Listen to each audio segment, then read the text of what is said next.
Hoje a gente tem a honra, estamos fazendo um ciclo de debates, uma parceria entre o Sebrap e a Folha, e hoje a gente tem a honra de ter duas sumidades aqui. Do meu lado esquerdo está o professor Luiz Felipe de Alencastro, que é professor de Economia da professor da Escola de Economia de São Paulo, da FGV, e professor emérito da Universidade de Paris-Sorbonne. E do meu lado direito, o Matias Spector, professor de Relações Internacionais da FGV, colunista da Folha. A gente vai começar, cada um vai fazer uma apresentação de 20, 25 minutos. O professor Alencastro vai falar da situação na Europa, o que a gente pode esperar pós-eleições francesas, antes das eleições na Alemanha. E o Matias vai falar sobre a situação nos Estados Unidos. Quem quer começar? Eu vou fazer uma coisa meio de história, meio retrospectiva. Talvez se eu pudesse começar, se não se importar. Eu vou pegar um pouco essa ideia de desglobalização, porque o Marcos Troy lançou um livro com esse título agora. Esse é um termo bastante antigo, que é utilizado na história econômica para caracterizar o período entre guerras, entre a primeira globalização, que começa em 1870, normalmente é a data porque tem uma série de coisas importantes, mas o Canal de Suez é feito em 1869 e vai até 1914, que é o fim, é o Canal do Panamá. Então, são duas coisas de globalização efetiva. No meio tem telégrafo, tem extensão bancária, tem imigração maciça, e esse processo vai sofrer uma contração já a partir do pós-guerra. Começa a haver uma série de reações. A imigração para os Estados Unidos é freada com o Immigration Act em 24, que vai dar um sistema de cota. Só 2% da população que estava lá no censo de 1890 de um país é que pode entrar. E, sobretudo, uma coisa simbólica importante, o processo e a execução de Sacco e Vanzetti, porque até Sacco e Vanzetti havia a ideia do melting pot. Você chega lá, vem de onde vier do planeta e 3 anos depois você é americano e o seu filho já está ali na rua brincando. Com Sacco e Vanzetti veio a ideia que tem uma perversão, falando assim para simplificar, ou características negativas implícitas, no caso eram os anarquistas, mas eram italianos também, então, que não funciona no melting pot, que se tem que tomar cuidado. Os japoneses já tinham sofrido isso quando venceram a guerra contra a Rússia em 1906, foi por isso que eles vieram para cá, aliás, porque a Califórnia começou a barrar. Então era um fenômeno mais antigo e começou a travar o comércio mundial. Tem um gráfico que eu dou lá na aula de História Econômica Geral, que é do entre-guerra, mostrando o aumento progressivo de tarifa, queda no comércio mundial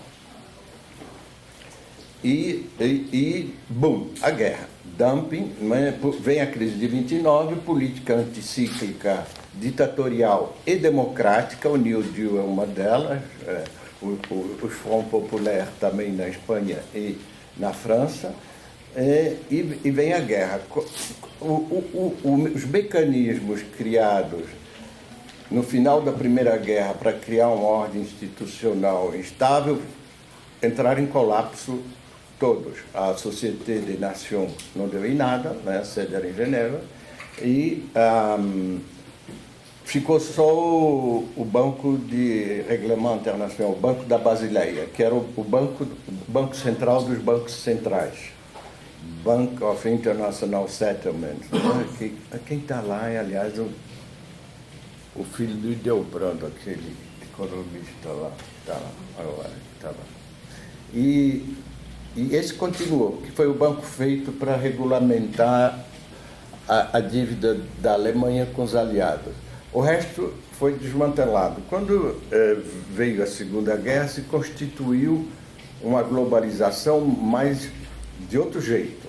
A primeira coisa tem várias coisas importantes, mas a primeira foi botar a sede da ONU em Nova York, para amarrar mais os americanos, porque a razão do colapso da Société des Nations foi que o Wilson armou todo esse negócio, o Woodrow Wilson, presidente americano, e aí o Congresso vetou a adesão dos americanos à SDN. Sem os americanos, a SDN não valia nada. Então, para forçar os americanos a entrar nessas instituições, a sede foi em Nova York, o FMI foi para Washington, o Banco Mundial, que no começo era um banco de reconstrução da Europa, teve um debate sobre isso.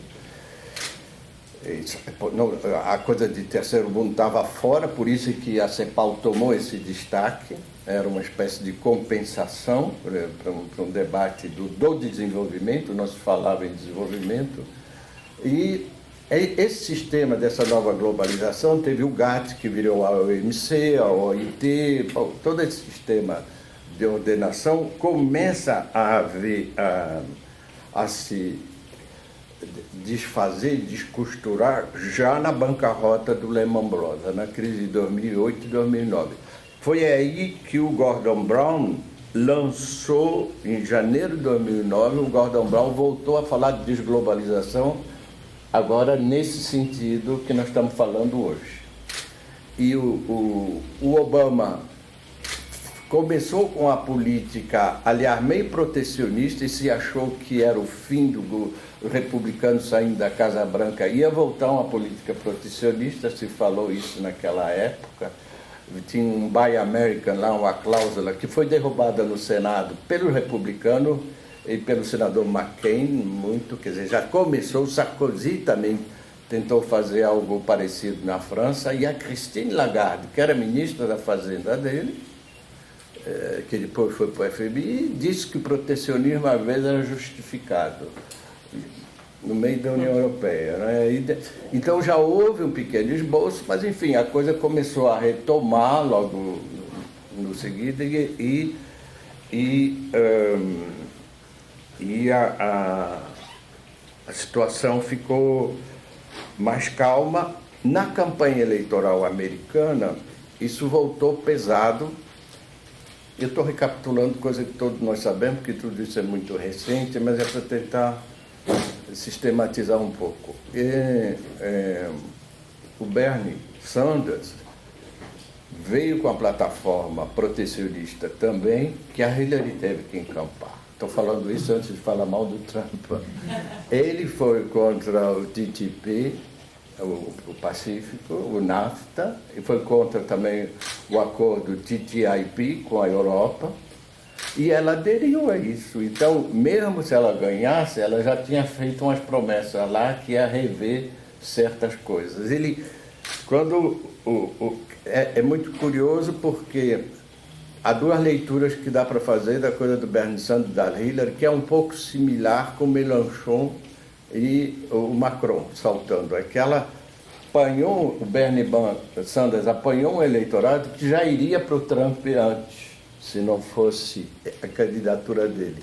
E o Mélenchon também freou um eleitorado que iria para Le Pen, que é um eleitorado meio parecido dos dois lados, que é esse eleitorado de branco pobre, basicamente, de zona desindustrializada, que se estrepou pesado com a globalização, e no norte e no nordeste da França, que é a zona da primeira revolução industrial, se ferrou com o euro.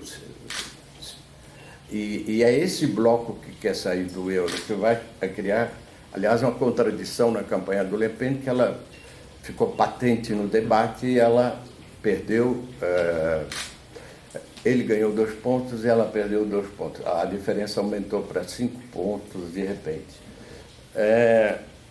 E essa coisa do Trump, então, é uma coisa totalmente diferente pela radicalidade que ela foi feita. Depois eu vou falar um pouquinho do Macron, porque totalmente diferente vão começar de quem? Do Reagan, porque houve uma fusão dos intelectuais conservadores em torno do Reagan, que era uma visão otimista da América, a favor da imigração.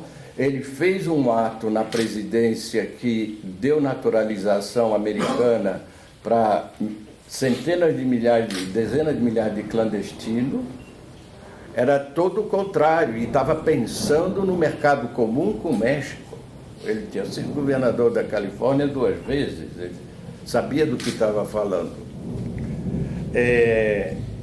O que é interessante também, e isso eu me vali de um artigo do Rick Perlstein, que é um historiador do conservatismo na América, escreveu um artigo muito interessante. Ele escreveu sobre o Goldwater, é um historiador bem mais jovem do que eu, e tem uma obra importante. Ele escreveu um artigo no New York Times, I Thought I Understood the American Right, Trump Proved Me Wrong, de 11 de abril, está acessível agora. E ele mostra como isso tem a ver com o conservatismo dos anos 20, o que ele chama o segundo Ku Klux Klan. Não o primeiro, porque o primeiro foi da reconstrução, né, logo depois da Guerra Civil, que é uma coisa de supremacia branca, de protecionismo, anti-imigrante. O New Deal só vem quando a imigração para por causa do Immigration Act, que eu falei. E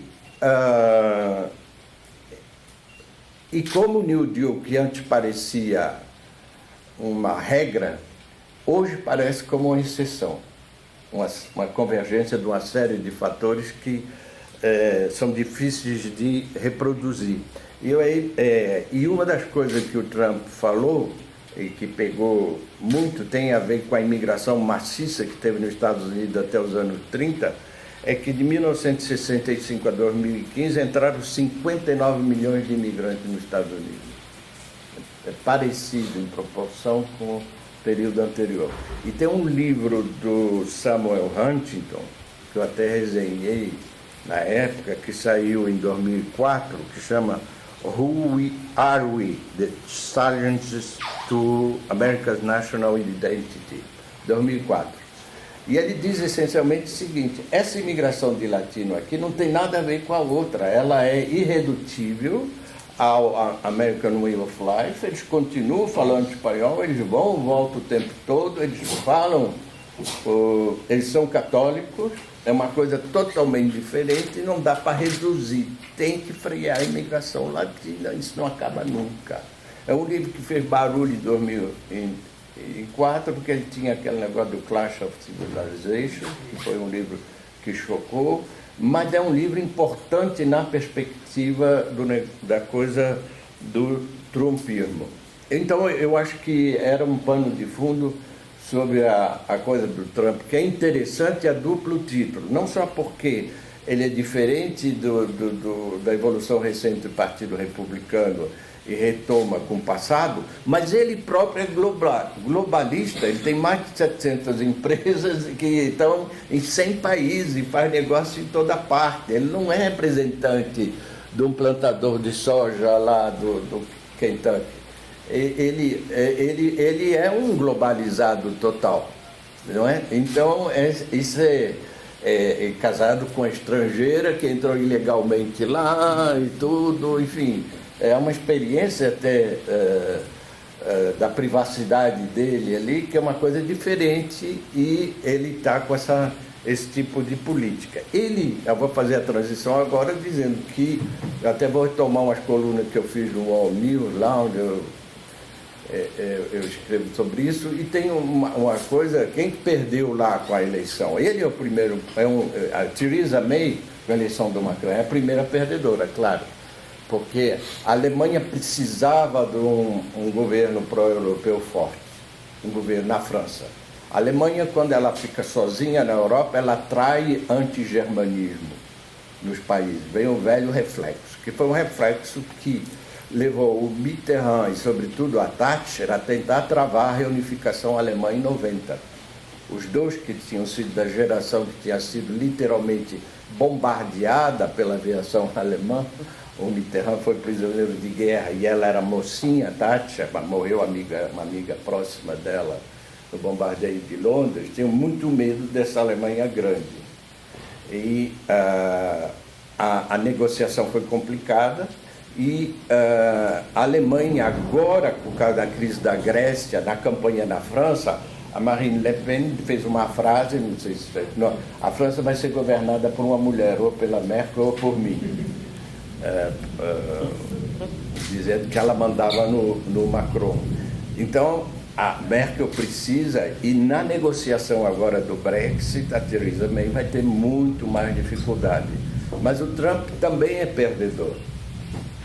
Ele tinha apostado na Marine Le Pen, deu umas frases assim, meio ambíguas, mas que eram favoráveis a ela, o que levou o Obama a intervir diretamente num vídeo apoiando o Macron. Eu nunca tinha havido isso, quebrou uma regra em eleição francesa, um ex-presidente americano entrando na publicidade do outro. E agora, quando o Trump vai fazer essa primeira viagem dele no exterior, que está sendo questionada, tem um artigo no Washington Post dizendo que ele não devia viajar porque ele vai ser um desastre, não respeita a regra básica de democracia e de diplomacia.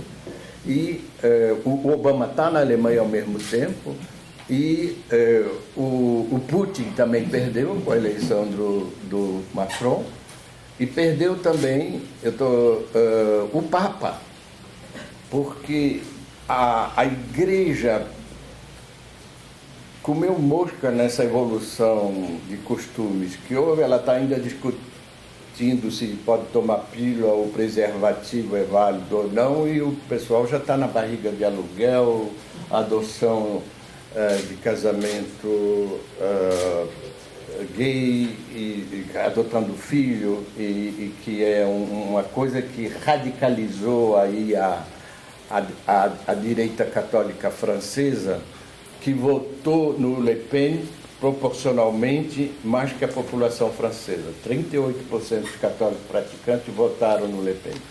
Aí aconteceu o seguinte, eu vou terminar por aqui,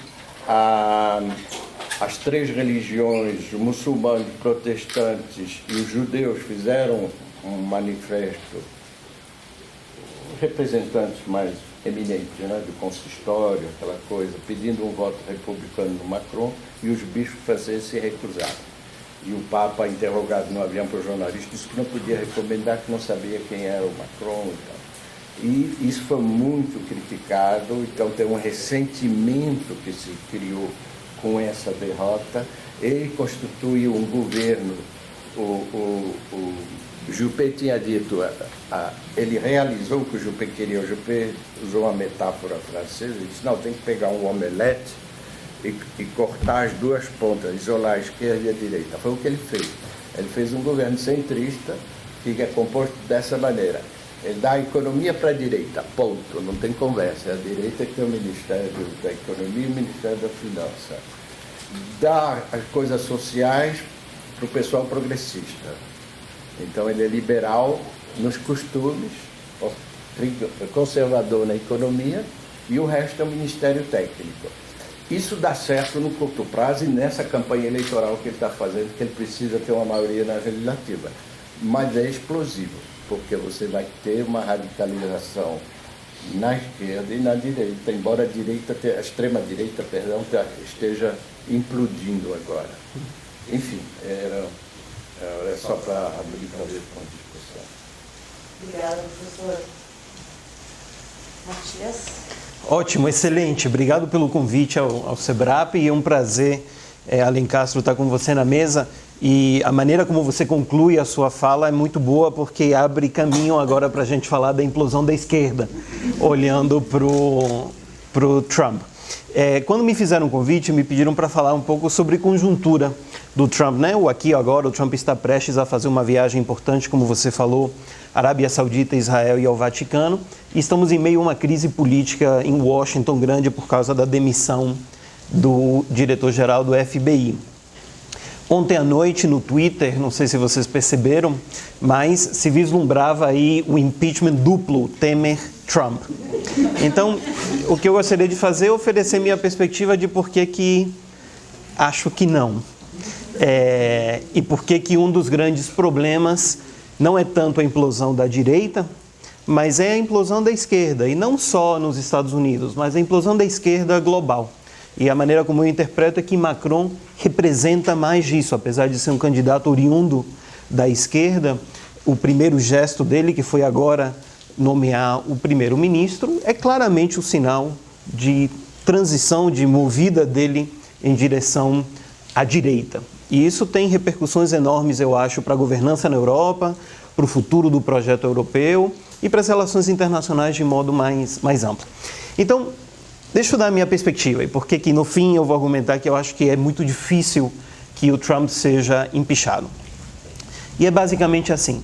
A gente desenvolveu um vício muito comum, principalmente na comunidade acadêmica, de deixar que a nossa repugnância pelo Trump, pelo narcisismo dele, pelo estilo realmente nefasto que ele tem, em todas as áreas da vida pessoal a qual a gente tem acesso, da imagem pública dele, termine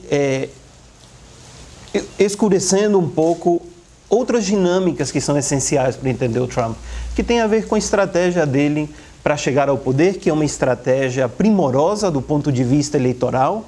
Notem vocês que um outsider conseguiu se eleger para um office que é o mais importante nas relações internacionais, vindo do nada e lutando contra uma máquina política importantíssima que era a máquina dos Clinton.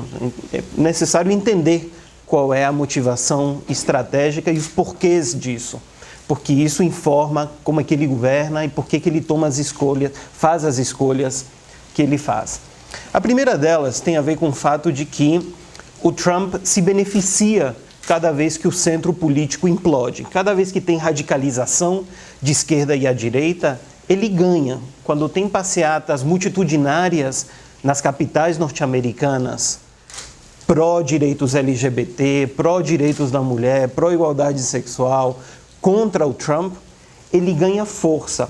Notem vocês que apesar dele hoje ter a menor aprovação popular de qualquer presidente americano da série histórica neste momento do mandato, ele é hegemônico no eleitorado republicano, absolutamente hegemônico. E o motivo que levou ele a ganhar a eleição foi consolidar a hegemonia no eleitorado republicano, tirando os republicanos moderados que tradicionalmente votariam no Jeb Bush, que estariam com Ted Cruz, tirando esse pessoal, a base republicana é dele, e ganhando na margem o eleitorado branco pobre de grandes metrópoles que foram muito afetadas pela desindustrialização que foi provocada pela globalização da economia. Isso fez com que ele perdesse o voto popular, ele não teve a maioria dos votos, mas que ele ganhasse na margem os colégios eleitorais e consolidasse a sua hegemonia no campo de centro-direita. A lógica dele é manter isso. O desafio dele imediato são as eleições parlamentares do ano que vem. Notem vocês que a estratégia foi tão bem sucedida que o Trump conseguiu não só ganhar a presidência, mas levar as duas câmaras do parlamento. Portanto, é natural que, primeiro, ele continue em campanha. Se vocês acompanharem a agenda diária dele, é o que ele faz. Segundo, é natural que ele não procure a oposição. É natural que ele procure esticar a corda e é natural que ele use as redes sociais para colocar a oposição no ataque, porque ele se beneficia disso. O que mais afeta o Trump é o centro político. Sempre que há centrismo ganhando força, ele perde força relativa. Acho que a primeira coisa a levar em conta é essa, para entender por que ele faz o que faz. A segunda coisa tem a ver com o ciclo econômico. E isso é algo que aqui no Brasil a gente não cobriu bem. O Trump se elegeu no melhor momento do ciclo econômico americano. A taxa de desemprego nos Estados Unidos está abaixo de 5%, ou seja, a economia americana está em pleno emprego. Isto quer dizer que daqui até o ano que vem, que é quando ele enfrenta eleições parlamentares, e daqui a 2 anos, daqui a 3 anos, quando ele enfrenta a própria reeleição, a economia americana só pode ir numa direção, que é uma direção de declínio relativo em relação ao que tem hoje. Não vai melhorar em relação ao que tem hoje, porque há pleno emprego, a taxa de juros está baixa e a economia está crescendo. Se você ouve direito o que o ministro de Economia do Trump diz, se você ouve o que os assessores econômicos dizem, como é que isso vai impactar o ciclo político? Como é que a economia nos próximos 2 anos vai impactar o ciclo político?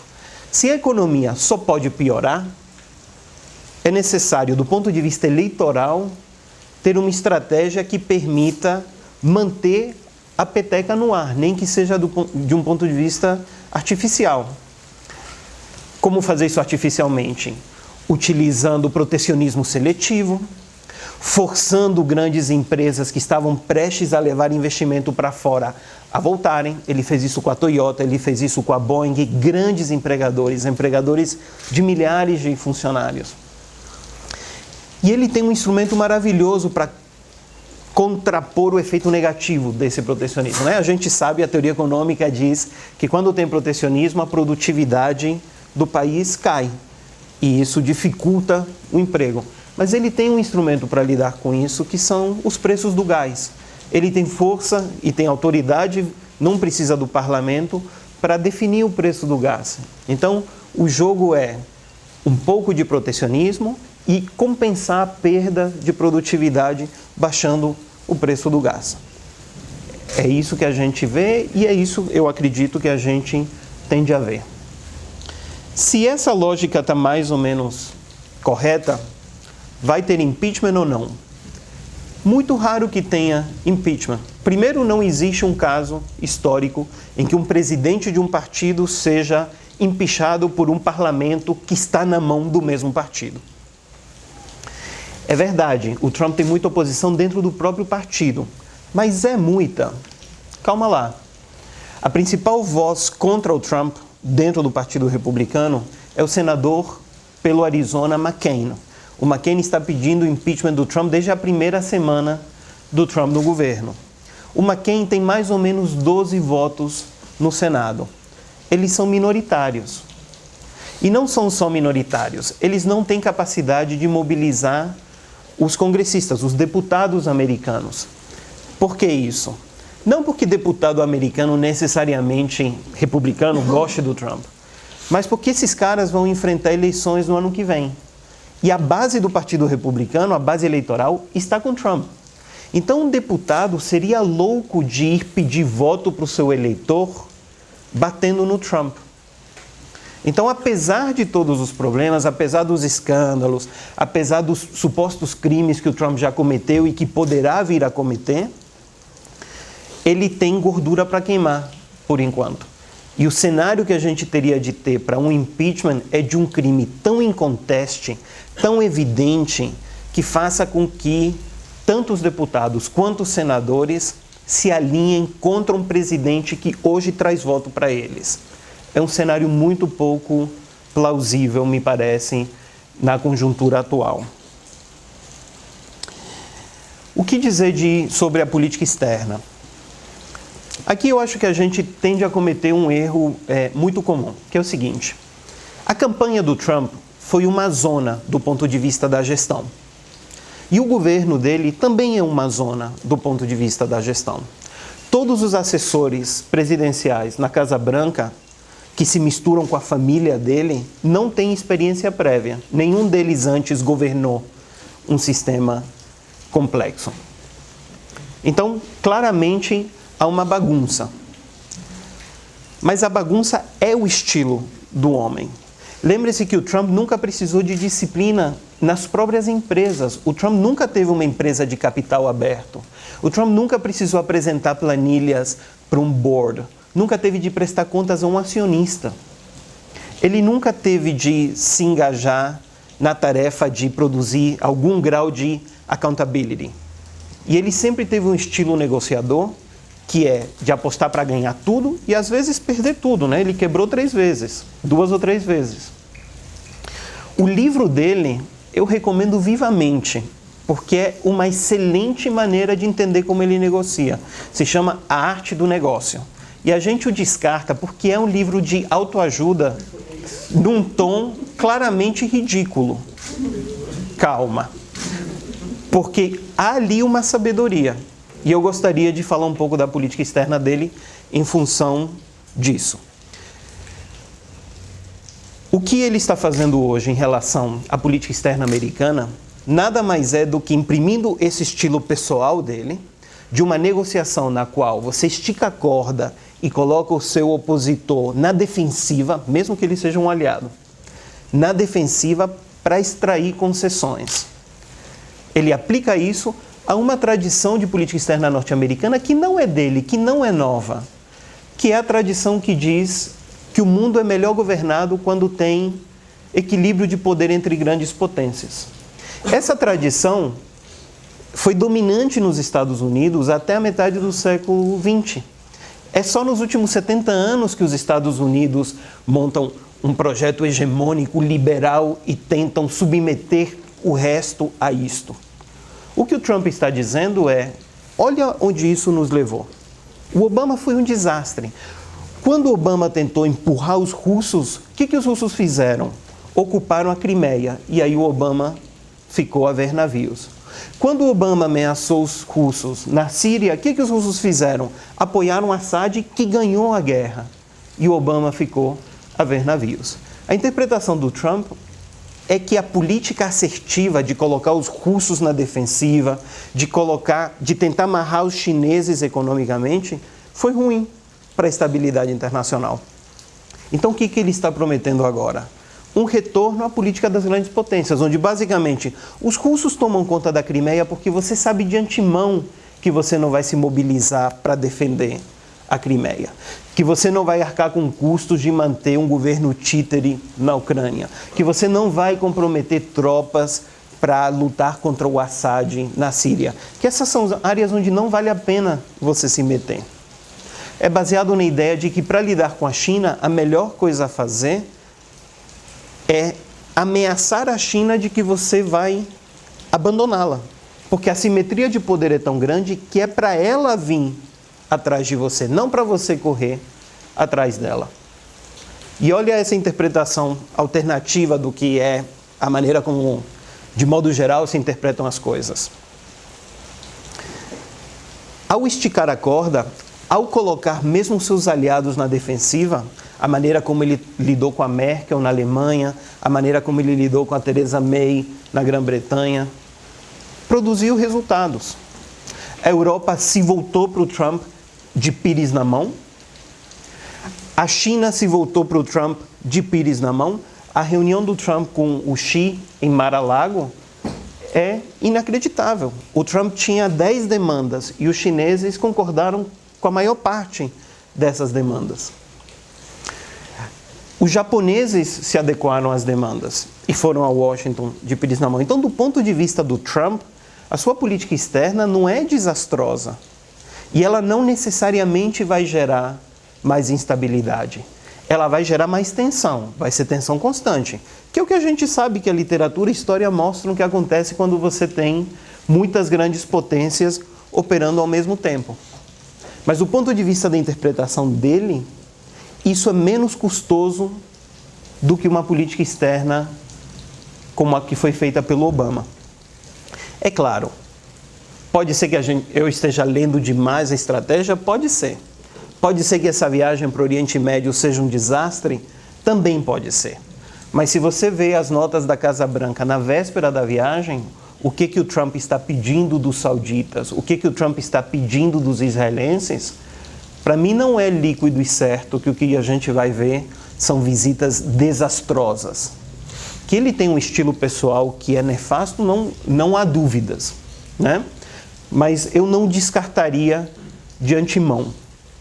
Quais são as conclusões disso, já para terminar? A eleição do Trump, a queda do Cameron na Inglaterra e a ascensão da Theresa May, e o fato de que o Macron se elegeu, e assim que se elegeu, fez uma aliança com a direita, nos mostram que quem está em dificuldades neste momento é a esquerda. A esquerda global. Diante da política da raiva que a gente vê mundo afora desde 2013, seja na Primavera Árabe, sejam os movimentos que a gente assistiu nos Estados Unidos antes da eleição do Trump, seja o que foi a presença na rede no Twitter, no Facebook, do público que apoiou a Le Pen. Essa política de raiva, né? Essa gente na rua raivosa em relação ao sistema político em geral. Quem perde com isso, até agora pelo menos, é a esquerda, não é a direita. Notem vocês que o que o Macron precisou fazer para ganhar a eleição foi operar nas redes sociais usando os mesmos logaritmos que a Le Pen estava usando a mesma lógica de você ter boots no Twitter, de você encher as redes sociais de contra-notícias, né? Batendo contra o fake news.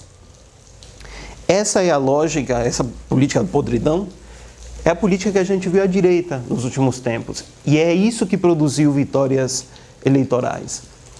Então eu acho que quando a gente olha para o mundo, a pergunta que fica, né, olhando de modo muito amplo, muito geral, é como é que a esquerda, vai responder a esse desafio. E o fato é que não há respostas óbvias, né? A esquerda francesa não produziu uma resposta para os dilemas que a França enfrenta hoje.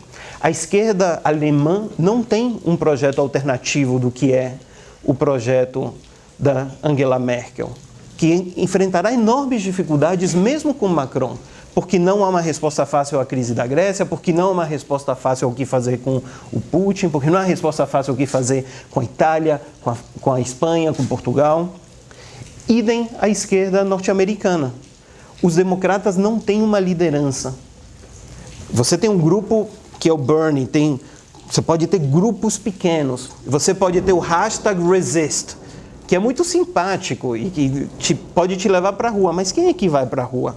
É uma parcela mínima de um público que já está comprado, que não é o centrão. Então, eu acho que a pergunta que se coloca, o desafio que se coloca para a esquerda é: radicaliza a esquerda, e eu acho que isso é fazer o jogo dos Trump da vida, ou tenta recuperar o centrão. Mas aí o desafio da esquerda recuperar o centrão é tão intenso na França e nos Estados Unidos quanto é no Brasil em 2017. Obrigada, Matias. Muito obrigada. Eu queria fazer 2 perguntas bem rápidas e depois abrir para perguntas da plateia. Pegando no seu gancho que você acha que a esquerda que está numa situação complicada agora nos Estados Unidos, uma das coisas que o Bernie Sanders falou na campanha, determinada altura ele falou assim, gente, as pessoas não estão preocupadas com a discussão do banheiro para pessoas transgênero, as pessoas estão preocupadas com a economia. Você acha que a eleição do Trump e essa situação da esquerda estar perdida demonstra que tem uma fadiga profunda com essa política de identidade que estava sendo usada muito fortemente pelos democratas? E para o professor Alencastro, você falou muito sobre essa coisa dos órfãos da globalização. O que a direita e a esquerda têm a oferecer de palpável que pode melhorar a vida desses órfãos da globalização? Porque, assim, por exemplo, o Trump fala que vai trazer de volta os empregos, ele pode até pegar 1 ou 2 empresas para trazerem de volta. O Macron quer aprofundar a União Europeia, mas concretamente o que se pode fazer para melhorar a vida dessas pessoas que ficaram excluídas? Eu começo? Bom, eu acho que ficou na fala do Matias uma equivalência entre o Macron e o Trump, que não é o que ele quis dizer, mas que eu queria desmarcar imediatamente. Os Macron da vida foram derrotados na França e afundaram. Perdão, os Trump da vida que você falou. Os Trump da vida afundaram e estão comendo fígado hoje. A gente não sabe como é que aquilo vai evoluir. A resposta da esquerda ela só pode ser europeia. Você tem razão, a semana passada, domingo passado, o Martin Schulz, enfim, a esquerda do SPD, potencial candidato, perdeu a eleição na Baviera Norte e Westfália, que é o bastião do SPD, é onde está a grande indústria, ouro e tudo, há 100 anos, e ele provavelmente vai ser muito difícil, em setembro, outubro, ele dar o tombo na Angela Merkel. Então, havia, se ele ganhasse, a tal ideia do Eurobond, porque Hoje, quando a Grécia toma emprestado, ela paga 11, a Alemanha paga 2. Eles queriam fazer uma mutualização das dívidas. A esquerda francesa e o Martin Schulz. Mas os dois perderam. O Macron, a primeira coisa que disse, porque quando você toma posse na França, o presidente ele imediatamente vai à Alemanha, numa visita oficial. O Hollande foi no mesmo dia, tomou posse de manhã e pegou o avião à tarde. O Macron foi no dia seguinte. A primeira coisa que ele disse, não vai ter mutualização das dívidas. Varoufakis tinha apoiado o Macron, dizendo que ele tinha tentado ajudar a Grécia. Foi uma coisa, aliás, o Macron teve apoio do Habermas, do Varoufakis e do Obama. Foi qualquer coisa que... então, a resposta é no âmbito europeu. Ele agora a Alemanha está mais na defensiva, mas ele vai propor um plano de investimento europeu. Ele quer criar um sistema de seguro-desemprego europeu. Concretamente, por exemplo, tem medidas pontuais. Quando entra o chofer de caminhão búlgaro na França, vai ter que pagar o salário mínimo francês, porque ele evitar o dumping social que há no interior da União Europeia. Algumas respostas dá para fazer. Eu acho importante lembrar que a União Europeia não foi feita para ganhar dinheiro. A SECA, quando foi criada a Comunidade Europeia do Carvão e do Aço, em 1951, entre a Alemanha e a França, não era para a Alemanha e a França ficarem ricas no mercado do aço. Era para travar qualquer retorno à indústria de guerra. E foi posto diante de uma autoridade supranacional, inspirada, aliás, da Tennessee Valley Authority e esse troço todo. O Macron é um pró-europeu diferente do... Eu estou me estendendo, mas é porque faltou eu falar isso. É uma coisa muito subestimada no Brasil, a União Europeia. E nos Estados Unidos também. Deliberadamente, a União Europeia, o euro foi sempre considerado como um lobby de gente incompetente. E aqui, Gustavo Franco e o Mendonça de Barros estão prevendo o fiasco do euro há 12 anos já. É uma coisa conhecida. Bom, não está acabando. E a finalidade disso, a geração que fundou o Adenauer e o De Gaulle tinham feito as 2 guerras mundiais. Esses eram realmente um tecido protetor, até passando pelo Mitterrand e o Kohl. O Kohl não teve diretamente na guerra como o Mitterrand, mas o irmão dele morreu na guerra, ele era mais jovem, tinha 14 anos, mas o Giscard e o Helmut Schmidt, que era a parelha que tinha antes, sempre funciona a aliança franco-alemã quando tem um do partido e outro de outro, um de esquerda e um de direita. Mas os dois estavam na Segunda Guerra. O Macron e a Merkel não tem nada a ver. A Merkel ainda tem o traumatismo do fim da ditadura na Alemanha Oriental, mas o Macron está fazendo a Europa para ganhar dinheiro, é uma coisa propositiva. Os outros eram uma Europa defensiva, para segurar a paz. No que a Europa funcionou muito bem. Eu queria lembrar, a exceção confirmar a regra é o desastre da Iugoslávia, mas não fazia parte. Mas a absorção das ditaduras, que países estavam saindo da ditadura, como a Grécia, Portugal e Espanha, e as ditaduras da Europa Oriental todas, inclusive com partilha de países, que ficou o resto do Império Austro-Húngaro que não deu certo, a Europa resolveu toda, fora nos Balcãs. A Tchecoslováquia separou em 2, não houve nenhum empurrão. É uma coisa rara isso no mundo de hoje. Desfaz um país e não tem... A União Europeia enquadrou. Então, isso foi muito bem sucedido, essa parte. Agora, o desafio que o Macron está colocando é fazer uma política propositiva. Eu não sei como ele vai... o programa dele depende muito do resultado das eleições legislativas na Alemanha. Será que o SPD vai de novo aceitar? Está na coalizão com a Merkel, onde ele sempre se estrepa, por isso que o Martin Schulz não quis ser ministro, o que também é uma figura política muito interessante. O Martin Schulz só fez carreira em Bruxelas, como deputado alemão, claro, mas ele não tem carreira no território alemão.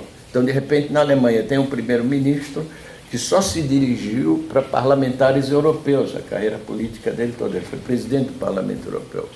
Então eu acho que é uma perspectiva menos pessimista que a gente tem, o que não é pouca coisa, porque há 15 dias atrás o euro e a União Europeia estavam à beira do abismo. Aí é que você vê como a França é um país importante, porque de repente o Economist, que vive dando pancada na França, dizendo que é um país atrasado, disse que era o cradle of enlightenment, o berço do iluminismo tem que ser salvaguarda, tem que ser salvo.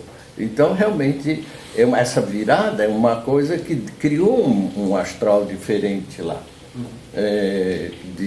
Eu queria dizer também que o Macron tem a oposição da extrema-direita porque ele é liberal nos costumes, a coisa do casamento homoafetivo, ele defendeu a adoção de filhos, que essa é que é a grande questão. Isso já existiu, o casamento homoafetivo, e a GPA, a Gestation par autrui, né?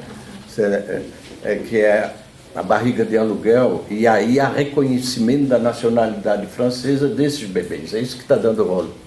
Porque vem um bebê lá da Bulgária, saído de um óvulo e de um bando de espermatozoide que ninguém sabe quem é, mas ele vem para a França, e aí é reivindicado como filho do casal, tem uns juízes que dão e outros não.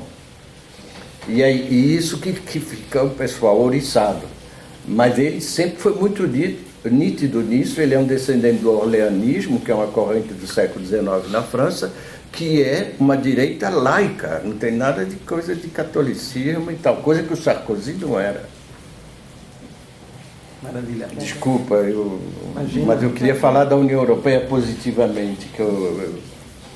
Foi ótimo. A Pata me perguntou, então, se eu acho que existe um cansaço, né, com a política de identidade no público americano. Acho muito difícil responder, porque o que a gente teve nessa campanha nos Estados Unidos não foi essa agenda, né? Agora, olhando para trás, é mais fácil identificar os problemas fundamentais da campanha da Hillary, né?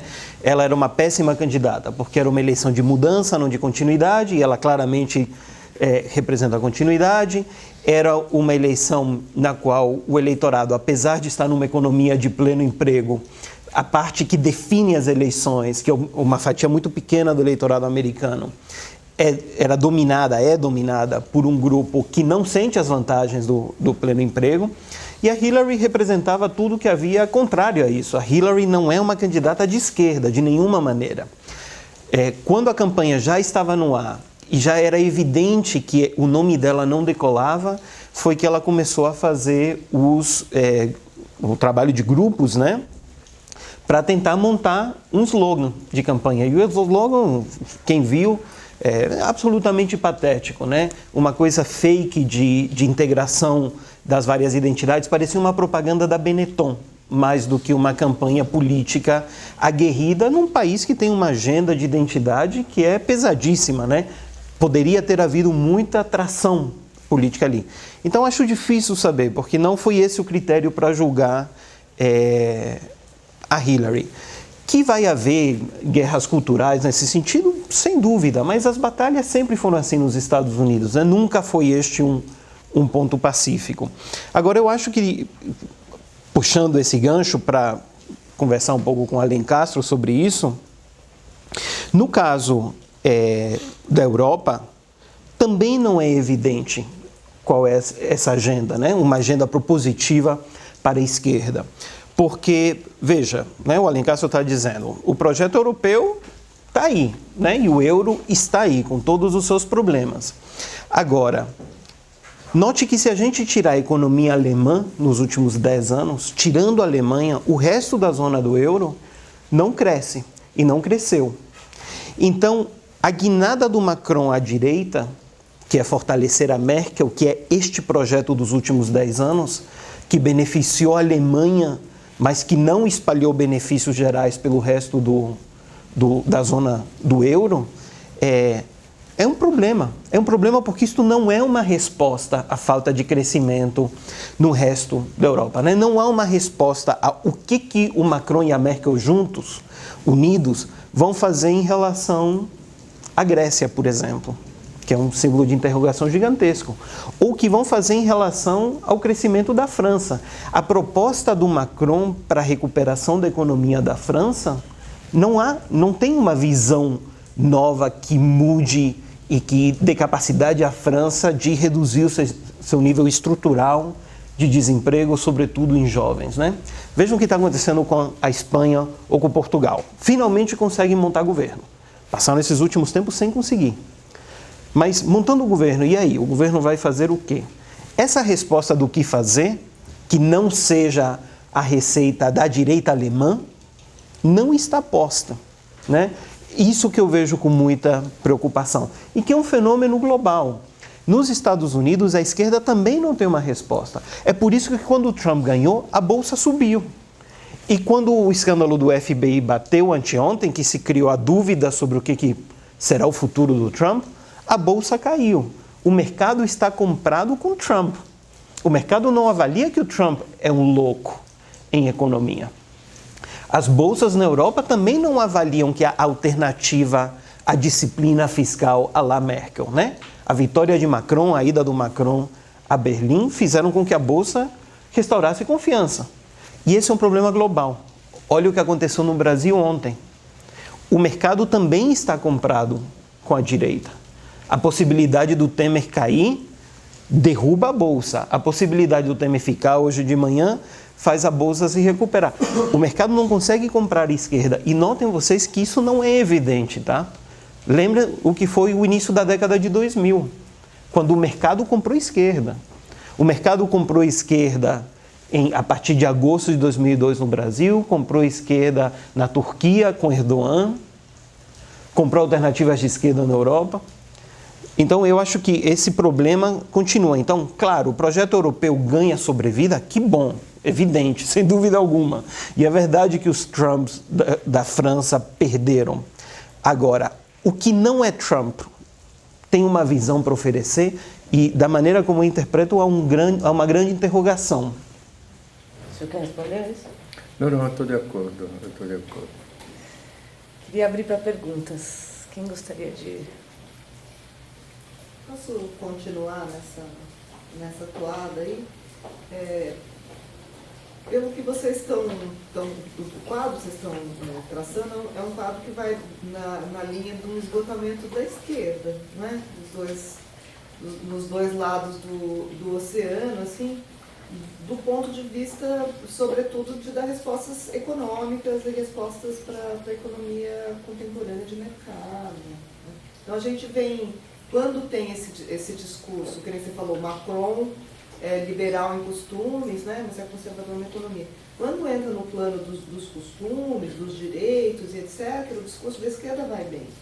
Mas quando entra na gestão econômica, a esquerda costuma patinar. Né? Então eu queria um pouco ouvir vocês, sobre se vocês acham, um pouco na continuação do que estava falando, se vocês veem alguma alternativa econômica de esquerda, né, para além do discurso usual. E a outra coisa é que vocês falaram muito dos players todos, assim, mas e a nova situação da Inglaterra? O que ela faz aí nesse novo cenário, tanto na União Europeia quanto em relação aos Estados Unidos, porque é normalmente o parceiro preferencial dos americanos, né? Eu posso fazer uma pergunta? Olha, obrigada, muito interessante. Eu ultimamente estou um pouco desconfortável com o fato de que no nosso discurso só tem direita e esquerda. Né? Quando a democracia é uma questão de centro, né? Não é uma questão de direita e esquerda. Certo? Então eu acho que a gente tem que tomar um pouco de cuidado do que a gente está chamando de direita, do que está chamando de esquerda, porque a direita... O Macron entregou a economia para a direita, mas não é a direita do Leguin, não é a coisa nacionalista, autárquica, etc. Então, eu acho que a gente tem que recuperar um pouco esse espaço que não é o espaço dos extremos e que é o único no qual a democracia pode funcionar. Né? E eu acho que o nosso discurso tem que ver também com a situação política daqui. De repente desapareceu o centro no Brasil, quer dizer, as pessoas são de esquerda e de direita, eu nunca vi isso. Aqui era sempre centro. Então eu acho que a gente gente tem que calibrar um pouco o que a gente está chamando de esquerda, o que está chamando de direita. Eu acho que, como a Ângela, a esquerda tem um problema, que é lidar com o liberalismo na esfera econômica. Agora, chamar isso de direita dificulta um pouco a gente entender que tem uma outra direita, né? Que é autárquica, que é nacionalista, que é católica, no caso da França. né? Então, quer dizer, tudo que O é evangélica. liberal na Evangélica. economia é direita, como é que a gente classifica isso fora do discurso? Só aproveitar só uma intervenção em relação a isso. Eu pelo menos fico confuso, né? Mais ou menos na linha que ela colocou, porque assim, por exemplo, me veio à cabeça o seguinte: o Obama assiste de camarote o assassinato do Osama Bin Laden. Esse cara democrata é considerado de esquerda. O Lula aqui no Brasil tem como assessor dele econômico Delfim Neto. Esse cara é considerado de esquerda. Percebe? Então fica. Eu chamaria, né? Espero que não vá, assim, ninguém vai se sentir ofendido aqui, pelo menos eu não me sinto. Então eu faço um samba do crioulo doido, tem uma hora. Sabe? Fica jogando uma peteca, quer dizer, às vezes eu me coloco assim em algumas reuniões, eu sou professor aposentado, né? Eu me coloco assim, olha, eu sou professor aposentado não militante. Porque eu estou acostumado a ir nesse tipo de debate e vejo todo mundo assim, não, porque eu sou de esquerda, porque eu sou militante, sabe? Se autodenominando, eu acho estranhíssimo isso. Vou retomar ali o que a Ângela falou.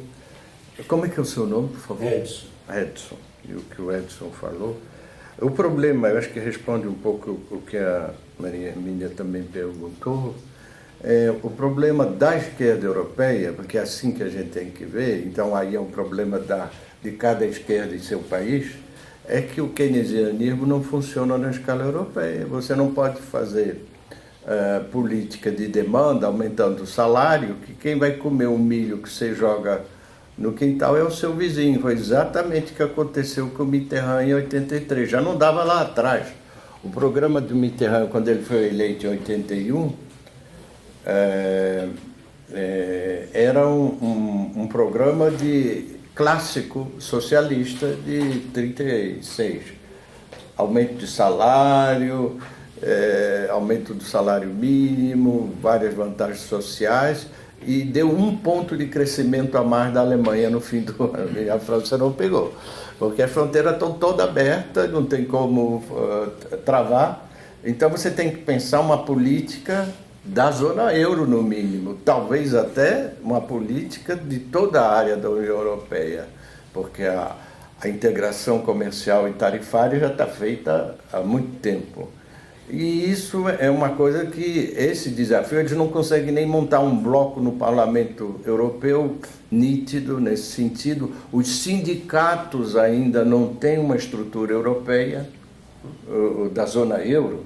O Macron quer fazer um ministro de finanças da zona euro, que é o outro lado da moeda, também a Alemanha não vai topar. Então isso cria um impasse muito grande, porque todo discurso de esquerda é um discurso protecionista, como foi o do Mélenchon, porque se você fosse ler de perto o que ele estava dizendo, era quase igual ao cataclisma que ia criar no dia seguinte com o negócio da Le Pen.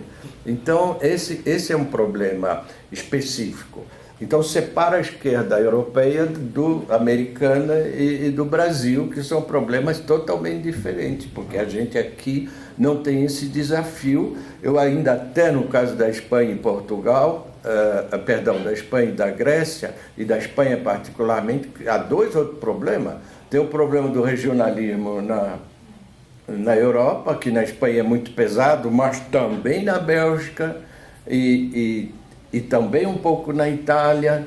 E a Espanha está com a crise institucional, a monarquia está totalmente desmoralizada e está desgastada, ela não tem mais o papel de unificação. Então são os próprios países envolvidos na zona euro têm problemas específicos que no Brasil não tem regionalismo no Brasil, não tem uma integração comercial tão violenta em volta.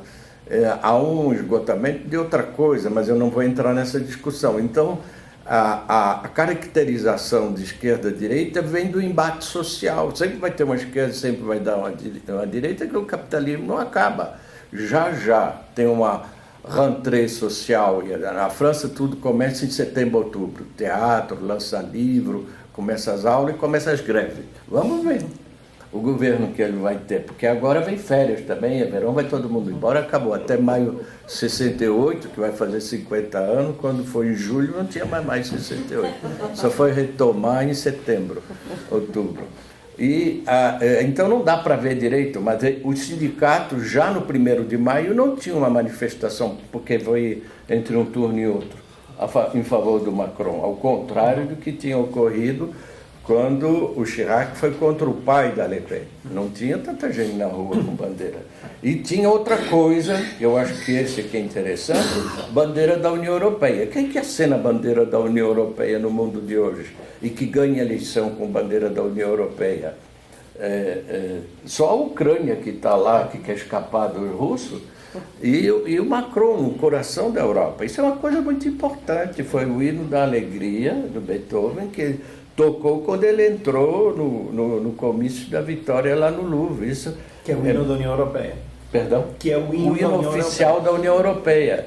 Então, a Marseillaise só tocou no fim. A Le Pen disse, tinha que inverter a ordem. Mas, enfim, então é uma coisa interessante. O Mitterrand, no último discurso que ele fez, eles distinguem na França entre patriota e nacionalismo, no discurso político. Então, o Macron dizia que era patriota, mas ele é contra o nacionalismo.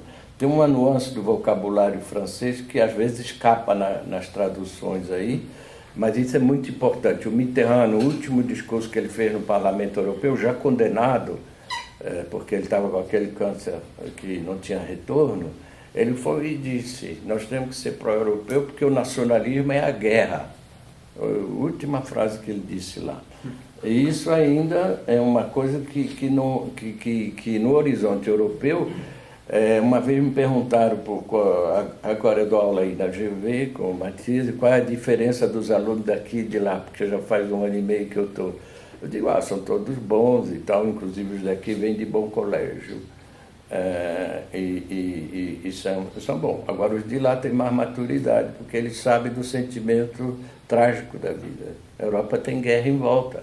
Você vai numa praia do Mediterrâneo passar férias, pode boiar um cadáver lá no dia seguinte, os imigrantes que estão chegando. Aqui é uma naturalização da miséria. Tem muito cadáver também, viu? Por aqui. Mas ninguém sabe, ninguém vê a naturalização da miséria. Você passa na frente da favela e você não sabe que tem gente vivendo na miséria ali. E isso que dá uma maturidade de sofrimento que resolve, que aparece nessa mobilização política. O papel do Estado também é muito diferente e não tem nenhum partido político antiestatal na França. Aliás, se chama até colbertismo, que vem do século XVII. A Marine Le Pen era totalmente estatizante, para os franceses, não para os imigrantes. Mas acabar com o ensino público, acabar com o transporte público, acabar com a saúde pública, é igual propor mudar o hino americano. Você está derrotado, é um sacrilégio. Não se acaba nunca, não existe isso no cenário. Nós estamos falando de um país que está privatizando tudo aqui no Brasil. Então, são coisas também muito diferentes. Eu acho que a Hermínia tem um ponto importantíssimo, né? Que é o que você faz num sistema democrático quando o seu centro fica vazio, né? Em que medida isso ameaça a lógica do jogo democrático. Não há dúvida que novas democracias, como a nossa, por exemplo, isso é trágico, né? O último número do Journal of Democracy, inclusive, é sobre o esvaziamento da democracia e é essa pegada sua, né? Se esvazia ali. Então, como é que você recompõe esse centro? E acho que em nenhum lugar isso está claro. Ele não está recomposto em nenhuma das grandes economias e em nenhum dos grandes países em desenvolvimento. Macron é centro. Total. É o centro. É centro. A ver. Centro é isso, dá um pouco para a esquerda, um pouco para a direita. Claro. Não, eu também acho. Eu acho que há uma distinção, e pegando o teu gancho, que não é esquerda, né? Se a distinção não for esquerda e direita, é o quê a distinção? E é uma distinção clara que é nacionalista versus cosmopolita, que também se expressa em todas essas sociedades, né? E a França é um excelente exemplo disso, mas também os Estados Unidos, a Grã-Bretanha hoje em dia e o próprio Brasil. E você pode juntar no protecionismo, no nacionalismo, esquerda e direita. Este manifesto publicado agora pelo Beluso, pelo Bresser, pelo Celso Amorim, né? É uma agenda protecionista, de um nacionalismo que cai bem com grande parte da direita, que tem trechos inteiros que leem como o plano de desenvolvimento do Geisel. Se você pergunta, o outro dia o Celso Amorim lá com o Mário Sérgio Conte, por exemplo, né? A matriz de pensamento não é necessariamente uma matriz de pensamento de esquerda, é uma matriz de pensamento nacional desenvolvimentista, que tem uma expressão à esquerda e que tem uma expressão à direita também, versus cosmopolitas, que no caso brasileiro é um grupo sempre minoritário, historicamente minoritário, mas que agora provou ser minoritário também em outros lugares. E essa distinção é muito difícil criar um centro ali, né? A Ângela estava perguntando, e a Grã-Bretanha, né? O que acontece? Eu acho que a Grã-Bretanha, Ângela, dá um exemplo de como essa distinção faz com que a esquerda perca a guerra pelos costumes também. A gente estava falando, não há uma proposta à esquerda para a economia, mas também nos costumes ela não ganha. O outro dia eu estava na LSE, que é o bastião do cosmopolitismo britânico. E no restaurante dos professores, os professores estavam discutindo abertamente a necessidade de reduzir o número de imigrantes, porque tem tanto imigrante que as escolas para as quais eles mandam os filhos, as escolas de bairro, tem mais alunos que não têm o inglês como língua materna do que alunos que têm o inglês como língua materna.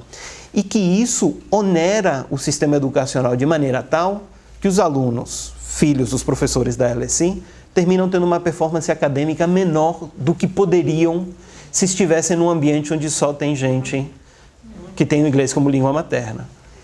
Se na LSE esse papo pega, tem um problema com a esquerda com os costumes. Te dou outro exemplo, campanha pela municipal no Rio de Janeiro. Quem é que estava pelo Freixo na rua?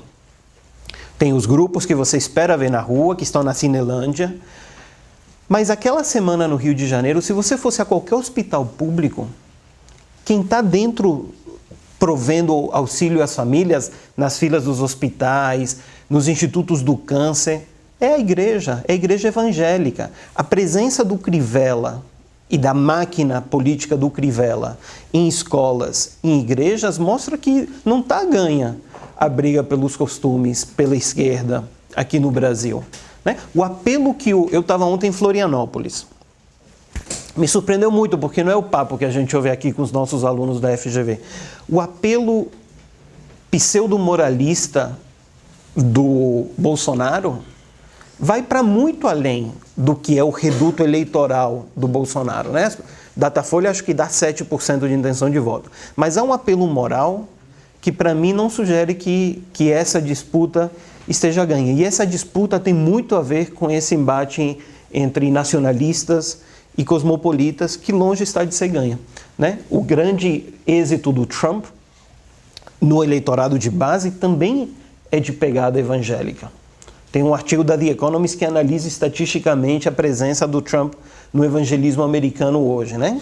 Que é um legado dos anos Bush. Né? A conversão do Bush filho ao evangelismo, a capacidade de transformação das igrejas evangélicas em atores políticos, que ao mesmo tempo que acontece aqui, acontece nos Estados Unidos, acontece na Argentina hoje em dia, acontece na Venezuela também hoje em dia. Então, essa distinção é muito difícil de ser superada, porque ela gera coisas bizarras. A nota do PT sobre a Venezuela, por exemplo, a nota do partido sobre a Venezuela, dizendo a Venezuela é uma experiência democrática, estão ameaçando a democracia, estão tentando dar um golpe no Maduro, te mostra que há um problema, né, para você poder reconciliar numa matriz esquerda-direita, nacionalismo e cosmopolitismo. Eu tenho a impressão que é por aí e acho que nós não temos resposta. Não tem resposta na academia, E certamente não tem resposta no mundo da política, como a gente vê por aí, né? O que determina a identidade eleitoral das pessoas. Diga, por favor. Não, era uma outra pergunta. Então. Tá. Pode, por favor, faça a consideração, eu pergunto.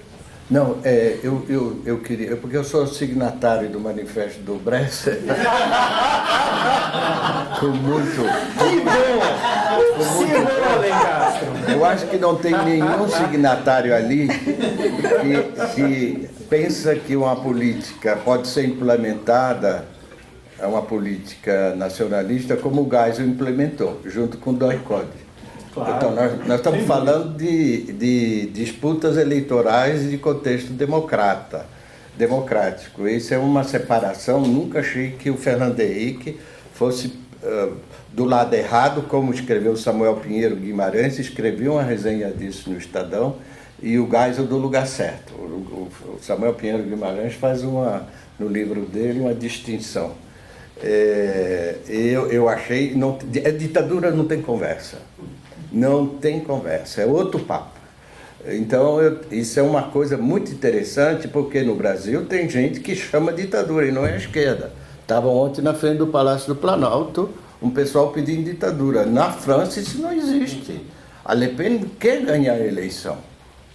Na Inglaterra, essa extrema-direita europeia toda é uma extrema-direita que acha que tem cacife eleitoral. Agora, aqui ainda tem um núcleo de gente que sai na rua pedindo ditadura. É uma coisa de um primitivismo, aí sim, que eu fico... essa é uma grande novidade. Mas não é eleitoralmente significativo. O que preocupa é o que é eleitoralmente significativo. O cara que é o Bolsonaro via eleição, em democracia. Mas aí eu acho que o exemplo da Le Pen é interessante, porque a eleição do Trump é uma eleição de primárias, onde as questões são fatiadas, você volta num lugar, porque o que está em jogo ali é a eleição do Trump e a legalização do casamento homoafetivo, então você sai de casa, tem um referendo local que puxa o voto, você tira o eleitor de casa que iria se abster, mas que vem por causa de um voto legal no Estado no dia da eleição, ele foi comendo os adversários um por um, e não tem 2 turnos, você ganha a eleição sem ter maioria do voto universal. Com maioria de voto universal, um voto é um voto, não é? E 2 turnos, como foi o caso da Marine Le Pen frente ao Macron, é muito difícil, porque o extremismo, nesse momento, ele bate no teto. Então, o Bolsonaro realmente ele vai provavelmente tirar voto do candidato da direita normal numa eleição, mas realmente ele chegar lá em cima e fazer um discurso minimamente articulado num debate na campanha de segundo turno, eu acho que realmente ele tem um teto. Mas eu acho que você tem razão, e o caso do Crivella é muito interessante, porque no Rio tem uma coisa particular, que é a perseguição aos cultos afro-brasileiros, porque os evangélicos se mancomunaram com os traficantes e destroem terreiro de candomblé. E isso era uma coisa que o Crivella teve atitudes caricaturais a respeito não só da religião afro-brasileira, mas até de religião católica. Ele tem esse núcleo intolerante dentro do neoevangelismo brasileiro, que é muito perigoso, eu acho. Isso sim, me faz deixar mais inquieto. Laura queria perguntar antes. Eu queria dialogar com algo que o Matias trouxe e talvez fazer a ponte entre política doméstica e política externa. Porque tem algo na sua análise que é bastante sedutor, mas é bastante... vamos dizer, talvez as pontes entre as dinâmicas internas não estejam necessariamente explicitadas como consequências na política externa. Porque algo na sua narrativa que me convence é que o Trump está voltando a um paradigma, vamos dizer, de política externa isolado, estratégico, vou jogar com a dimensão de equilíbrio de potências, e isso vai me favorecer, como se não houvesse implicações de outras dinâmicas que estão ocorrendo da porta para dentro. E eu acho que talvez essas sejam as perguntas que a gente poderia se colocar. De que maneira o embate entre os diferentes poderes hoje nos Estados Unidos podem afetar decisões de política externa. Eu tenho, por exemplo, um exemplo que, bom, a Patrícia também conhece esse exemplo, mas a gente poderia usar a guerra contra temas de segurança nacional e a guerra contra o terror como um exemplo onde a política externa está muito dependente de dinâmicas que vão para além do Departamento de Estado ou da presidência, né? Então você tem aqui dinâmicas que envolvem as cortes nacionais e tanto o Congresso. Então, nesse sentido, eu queria te colocar essa pergunta. Será que uma estratégia puramente, quase realista, né, no sentido de eu vou apostar no jogo das potências, será que a gente não teria que ir um pouquinho mais fundo nessa análise e entender que a política externa do Trump pode acarretar elementos de imprevisibilidade, de tensão, que tem a ver com a própria natureza de política pública da política externa? Eu acho que nesse sentido a sua análise trata talvez do Estado de maneira muito pouco complexa. Então eu queria te jogar a bola de novo. Faz sentido isso ou não? Acho ótimo o seu ponto. Sim, sem dúvida. Mas eu analisaria assim, Laura. O que acontece em termos do comportamento do Trump no mundo, ou de qualquer governo de qualquer país, ocorre num contexto internacional que afeta o que acontece em casa. Então, eu acho que o teu ponto é o seguinte: será que o Trump, a fazer o que faz, por exemplo, se aproximar da Rússia, não termina tendo efeitos deletérios sobre valores democráticos ou princípios democráticos fundamentais em casa? Será que na era em que tem autoritarismos que florescem mundo afora, seja na China, seja na Rússia, seja na Turquia, será que isso não compromete processos democráticos dentro de casa em países que, a princípio, pareciam, ou que deveriam, em tese, estar imunes a esse tipo de coisa?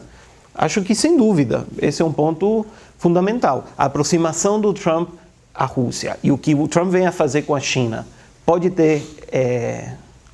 pode contribuir para a erosão das práticas democráticas? Sim, veja, o Trump, não me lembro qual foi o periódico, né? Mas o apresenta como presidente de uma república bananeira, nesse sentido, né? A família está dentro da Casa Branca, a família se beneficia com grandes oportunidades de negócios, há tentativas de várias naturezas de reduzir o espaço das instituições independentes, ele critica publicamente as cortes, né? Isso parece, está muito pouco de acordo com o que é a tradição democrática norte-americana. Há uma conexão disso com o resto do mundo? Acho que sim. E daí vem as conexões e as comparações sempre entre o Trump e o Nixon, né? O Trump governa num momento em que também há uma onda global conservadora, que nem aconteceu com o Nixon. Isso fortalece governança que é de cunho autoritário, né? Mundo afora.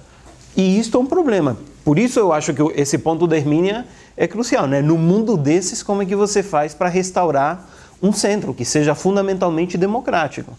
Quando o Journal of Democracy, em pleno 2017, publica um número inteiro sobre, acho que o título é The Undoing of Democracy, ou a decadência da democracia, é para se preocupar. E acho que o Brasil é uma instância desse fenômeno, que não é um fenômeno brasileiro, né? É um fenômeno global, que é difícil de entender e acho que ainda não tem conceitualização feita sobre. Miriam, lá tem uma pergunta. Eu queria também colocar um pouco no seguinte sentido. Eu vejo uma diferença na fala de vocês dois, no sentido de que o Luiz Felipe está sempre apontando para a especificidade da França, a especificidade brasileira, e você vê tudo muito como global, um fenômeno global. Eu me alinho mais com o Felipe, quer dizer, eu acho que por mais que a gente veja fenômenos que são parecidos e tal, a especificidade não se perdeu. E eu digo isso pensando no seguinte, sei lá, uns 20 anos atrás, ou alguma coisa assim, tudo quanto era analista, todo mundo dizia que a globalização a médio prazo seria o fim dos Estados nacionais. Todo mundo dava como certo que a globalização a médio prazo, a longo prazo, acabaria com os Estados nacionais. Não foi o que aconteceu, muito pelo contrário.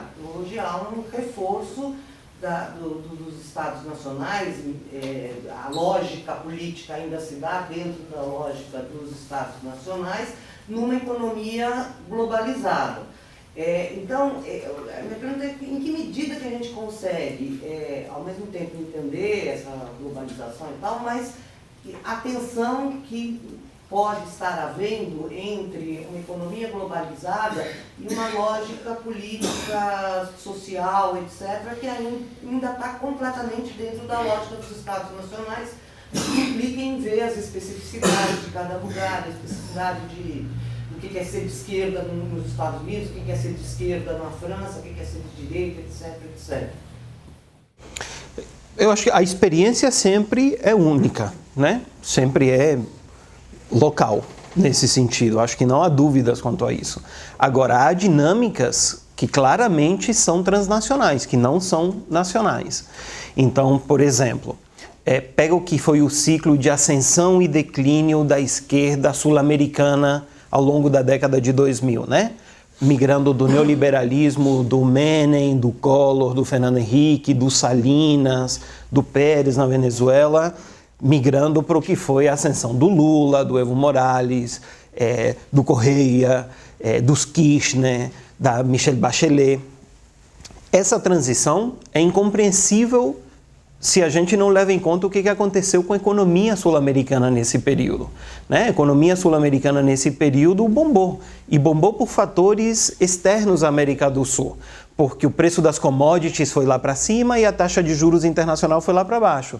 E essa conjugação sempre tem um impacto muito positivo para países que são muito dependentes de finanças internacionais e de commodities. Tem um livro novo da Daniela Campelo, nossa colega na FGV no Rio, que é brilhante, a tese de doutorado dela, onde ela estuda coletivamente o conjunto de países que dependem de commodities, né? Economias exportadoras com baixa poupança, que precisam pegar dinheiro de fora. E ela mostra que a popularidade dos presidentes é, acima de tudo, uma função dessa conjugação, que não tem a ver com especificidade local. Então, sem dúvida, você tem um ponto, né? Há uma tensão entre força transnacional e dinâmicas comuns e especificidades. A experiência sempre é específica, mas ela é integrada. O ponto com a globalização não é que é globalização versus Estado, né? É globalização com o Estado. E os choques e tensões políticas que se vêm são produto dessa tensão que é constante, dessas placas tectônicas, que é o geral e o local em choque, né? Com expressões muito diversas em diferentes contextos, mas com temas que são, não só que são comuns, mas com efeitos não intencionais, né? Uma crise, um aumento da taxa de juros nos Estados Unidos do Trump tem impacto direto sobre a sobrevivência política do Temer. Se houver um conflito no Mar da China, que é onde a gente exporta as nossas commodities, um conflito que feche o acesso aos nossos barcos para lá, tem impacto direto sobre a taxa de emprego no Brasil e sobre o ciclo político brasileiro. É isso que é a globalização, não é o fim do Estado ou o fim da especificidade. É que essa especificidade passa a ser marcada por dinâmicas que não são controladas no local. Não sei se você... Eu até queria vir para outra coisa que é geral, mas tem particularidades, que é o próprio mecanismo institucional das eleições. O Brexit ocorre porque o referendo é uma coisa totalmente extravagante no sistema eleitoral britânico. Você está de mau humor, até alguém tinha feito um índice, um instituto de sondagem da Holanda, porque lembra disso? Se chove. Os velhos votavam sempre. Os jovens eram Remain, eram contra o Brexit, mas não iam votar. Então, se a temperatura baixasse de 5 graus e não chovesse, ia ter mais jovens votando e eles ganhavam. Eles ficaram em casa, a temperatura não baixou, no dia seguinte foram fazer manifestação contra o Brexit. Bom, que nem na Colômbia. Que nem na Colômbia também. Uma chuva virou eleição. Vai lá. Que nem o protesto contra o Temer neste domingo, sim, caiu Então, você tem esse problema. O outro problema é das primárias. As primárias americanas são um problema também. O fato delas não serem simultâneas, o fato delas estarem embaraçadas, há um problema. Isso está sendo discutido, até um politólogo lá soltou de novo com uma fórmula do Condorcet na Revolução Francesa, que o Janotte ia ficar contente, porque o Janotte é grande admirador do Condorcet, que era um sistema, enfim, complexo para tentar resolver esse problema. O Macron, a grande inteligência política dele, porque ele também tem uma inteligência política, que ele viu que tinha uma brecha, teve sorte, mas teve inteligência política, foi não entrar na primária do PS, porque ele sacou imediatamente que ia ter uns aparaticos de esquerda do partido. O partido é um partido social-democrata, portanto, ele tem direito à tendência, a diferença que teve em 22, quando a maioria aderiu ao Comintern e virou o Partido Comunista, né? O centralismo democrático. O que distingue o socialista disso é ter direito de tendência. Mas você tem que administrar a tendência. Se os aparaticos de um lado pegam a primária e jogam no candidato deles, que é uma coisa nova, a primária na França, você aí elege um cara à esquerda e o eleitorado dele foi comido pelo Mélenchon, que também estava no outro partido. Então você tem aí, e você tem no Brasil esse tipo de problema também. Nós sabemos todos, não vou recapitular. O problema de lista aberta, o problema do voto majoritário sem circunscrição, que faz que as campanhas eleitorais sejam ruinosas para os candidatos, para deputado. Não é São Paulo, é uma circunscrição só. É a coisa que o Avelino está mexendo lá na GV, com o banco e tal, junto com o Ciro. Eles têm lá um database. Então, esses são problemas também no mundo de hoje. Como que você mexe numa democracia de massa, em países democráticos, com problemas com sistemas políticos que foram experimentados no século XIX, porque é disso que se trata, não tem... E mesmo a propaganda eleitoral gratuita, as regras de sondagem, tudo isso está tumultuado por causa da mídia social, esse tipo de coisa inteira, né? Então eu acho que isso é geral, mas cada país tem um problema específico também nesse caso. Uma pergunta para o Matias rápida, agora está com fome. Só pegando um pouco da Laura, eu achei que na sua construção do Trump é interessante, mas talvez tenha uma certa normalização do Trump. E do ponto de vista doméstico, eu concordo com você, acho muito difícil, o impeachment tem todas as barreiras, mas a sensação que dá é que biologicamente nunca o presidente, nem o Bush, com aquela forma de idiota e tal, teve tão desgastado. Eu estava vendo lá o jantar dos correspondentes, os humoristas e as caras da imprensa ali, né?